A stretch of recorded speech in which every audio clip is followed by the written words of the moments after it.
So we talked before about clauses and phrases. You know what is the difference? Clauses are simply, it could be dependent,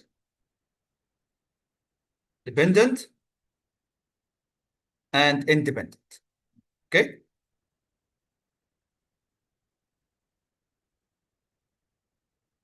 But what about a phrase? A phrase is just a bunch of words together. Like, for example, training,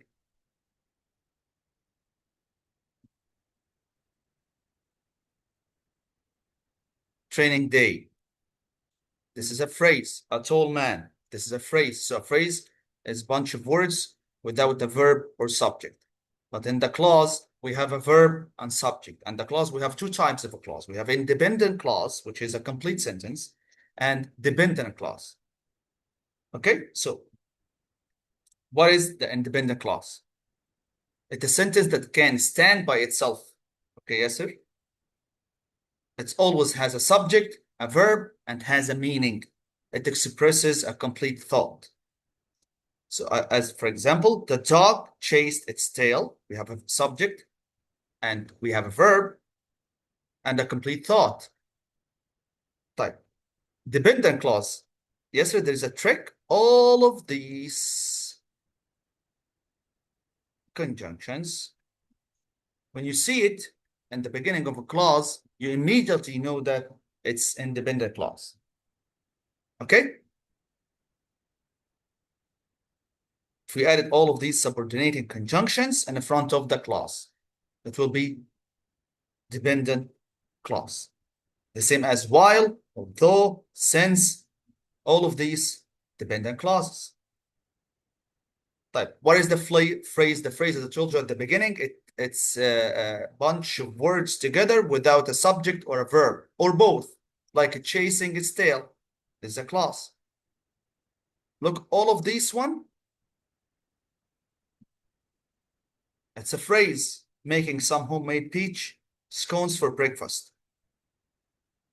What's lacking here? You can write down the answer in the chat box. What's missing? In the second phrase, what's missing? Excellent. What about this one? Picking it up.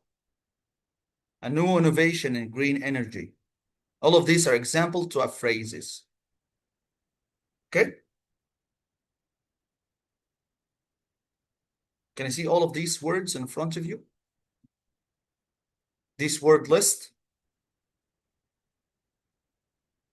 Okay, so all of these word list, as you can see in front of you, most of the students, like yourself, when you see this at the beginning of a clause, they immediately think that it's dependent, but they are wrong. Why, Yasser? Because all of these consider subjects. Like it is outside. This is a complete thought. It's independent clause. This is making me tired. Again, here it is the subject. It is the subject. This is the subject, and that here is the subject. We have subject, a verb, and a complete thought, so it's independent clause. Okay? So when on the SAT, any sentence that has reference, this we call them references. It referred to another subject in the previous sentence. Okay? So this is, we call this references. Word as the subject will have a context. So you will know who or what the reference words is referring to.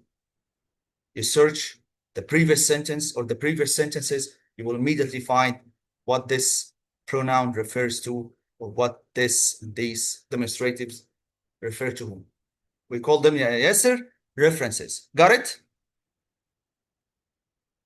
Okay, now I want you to spend from 1 to 10. I want you to do 3 things. Take a screenshot of this exercise and try to work it for 5 minutes. You will write I for independent clause, D for dependent clause, or P if it's just a phrase. Again, Yasser, we have independent clause. You write I. If it's dependent clause, write D. And if it's just a phrase, write D. Again, the difference between the three types, we have the independent clause. It's a clause that has both subject, verb, and the most important part, it can stand alone. It holds a complete thought by itself. Dependent clause, although it has a subject and verb, but it doesn't have a complete thought. This is the dependent clause. Phrase, it's a bunch of words together without a subject, verb, or both. Okay, so take your time, and after 5 minutes, write the answers in the chat. Okay? Take your time.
Okay, Yasser, you're done?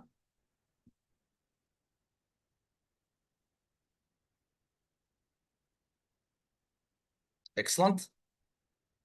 Good job. But let's review the answers together. Number one, it's what? Your answer was number one is a phrase. Excellent. Good job. Excellent. Good job. Because we don't have a verb or a subject. Type number two, independent clause. Excellent. Good job.